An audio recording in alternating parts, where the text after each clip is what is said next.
Indonesia Russia mega deal, পুতিনের master stroke নাকি জাকার্তার বড় ঝুঁকি? ইউক্রেন যুদ্ধ নিয়ে যখন উত্তাল বিশ্ব রাজনীতি, তখন পশ্চিমাদের নিষেধাজ্ঞার জালে বন্দী ক্রেমলিন। ঠিক তখনই দক্ষিণ পূর্ব এশিয়া থেকে আসছে এক চমকপ্রদ খবর। রাশিয়ার জন্য কি তবে খুলছে নতুন এক রাজদ্বার? জাকার্তা আর মস্কোর এই ক্রমবর্ধমান ঘনিষ্ঠতা কি কেবলই বাণিজ্য, নাকি এর পিছনে লুকিয়ে আছে কোনো গভীর ভূ রাজনৈতিক খেলা? আজ আমরা ব্যবচ্ছেদ করব ইন্দোনেশিয়া এবং রাশিয়ার এই নতুন রসায়নের আসল রূপ। এক, ইউরেশীয় অর্থনৈতিক জোট ও ইন্দোনেশিয়ার বড় পদক্ষেপ 2025 সালের ডিসেম্বর। বিশ্ব রাজনীতিতে যখন মেরুকরণ তুঙ্গে, ঠিক তখন ইন্দোনেশিয়া এক সাহসী পদক্ষেপ নেয়। রাশিয়া চালিত ইউরেশীয় অর্থনৈতিক ইউনিয়নের সাথে একটি মুক্ত বাণিজ্য চুক্তি স্বাক্ষর করেছে জাকার্তা।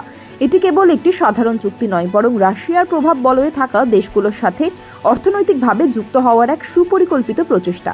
ইন্দোনেশিয়ার নতুন প্রেসিডেন্ট প্রবাও সুবিয়ান্তো স্পষ্ট করে দিয়েছেন যে জাকার্তা এখন আর কেবল পশ্চিমা বাজারের উপর নির্ভরশীল থাকতে চায় না। 2, পুতিনকে আক্রমণ, জাকার্তার সাহসিকতা নাকি দুঃসাহস?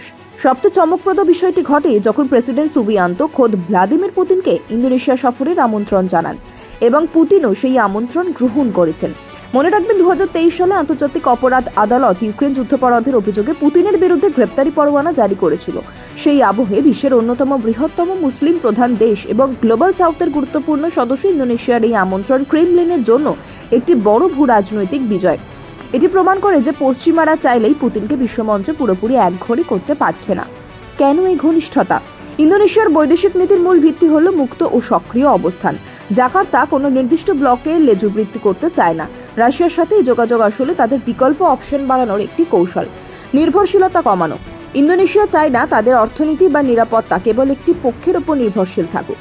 রাশিয়ার জন্য সুযোগ। রাশিয়ার কাছে ইন্দোনেশিয়ার এই উন্মুক্ত মনোভাব মানে গ্লোবাল সাউথে নিজেদের আধিপত্য বজায় রাখার সুযোগ। মস্কো জানে জাকার্তায় প্রবেশাধিকার মানে দক্ষিণ পূর্ব এশিয়ায় বড় একটি অংশীদারি নিশ্চিত করা। কিন্তু গল্পের সবটাই কি ইতিবাচক? একদমই না।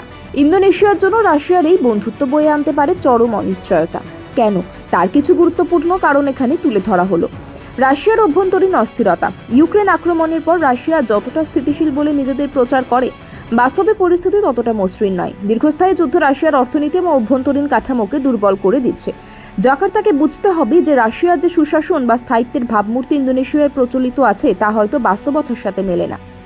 2, বিনিয়োগের ফাঁপা প্রতিশ্রুতি। রাশিয়ার একটি দীর্ঘ ইতিহাস রয়েছে বিনিয়োগের প্রতিশ্রুতি দিয়ে তা রক্ষা না করার। অনেক ক্ষেত্রেই দেখা গেছে মস্কোর সাথে হওয়া চুক্তিগুলো শেষ পর্যন্ত কেবল প্রতীকী বা কাগজের মধ্যেই সীমাবদ্ধ থেকে যায়। বাস্তবে বড় কোনো শিল্প বা অবকাঠামো উন্নয়নে রাশিয়ার অবদান অনেক সময় প্রশ্নবিদ্ধ।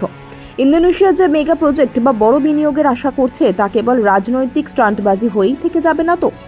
ডেস অফ দ্য ইগল বা ইগলের দিনগুলো এখন এক সন্ধিক্ষণে দাঁড়িয়ে। একদিকে রাশিয়ার সাথে কৌশলগত সম্পর্কের উন্নয়নের হাতছানি, অন্যদিকে পুতিনের ওপর আন্তর্জাতিক চাপ এবং রাশিয়ার অর্থনৈতিক অনিশ্চয়তা। ইন্দোনেশিয়াকে অত্যন্ত সতর্কতার সাথে পা ফেলতে হবে, কারণ বৈশ্বিক এই দাবার বোর্ডে রাশিয়ার চালগুলো দীর্ঘমেয়াদী এবং অনেক সময় তা কেবল নিজেদের স্বার্থ রক্ষার্থেই ব্যবহৃত হয়। জাকার্তা যদি কেবল প্রতীকী সম্পর্কের মোহে পড়ে বাস্তব পরিস্থিতি উপেক্ষা করে, তবে ভবিষ্যতের দিনগুলো তাদের জন্য খুব একটা সুখকর নাও হতে পারে।